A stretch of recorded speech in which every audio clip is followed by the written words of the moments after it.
Halo teman-teman, kembali lagi di Komika, kepoin fenomena fisika. Sebuah benda, contohnya seperti batu dan koin, jika dimasukkan ke dalam air, pasti akan tenggelam. Sedangkan kapal pesiar yang dapat mengangkut ribuan orang, atau kapal kargo yang mengangkut banyak kontainer, bisa mengapung dan tidak tenggelam. Kenapa itu bisa terjadi ya?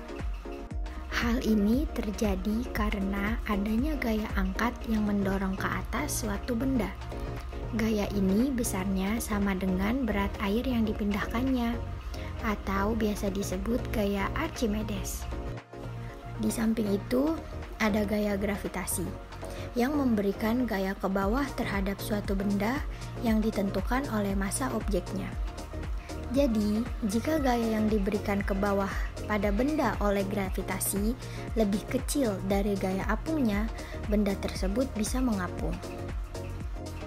Kapal laut dapat terapung di permukaan air karena kapal laut memiliki volume yang besar sebab adanya rongga yang berisi udara, sehingga massa jenis kapal menjadi kecil. Rongga ini berfungsi agar kapal laut dapat memindahkan air laut dengan volume yang lebih besar.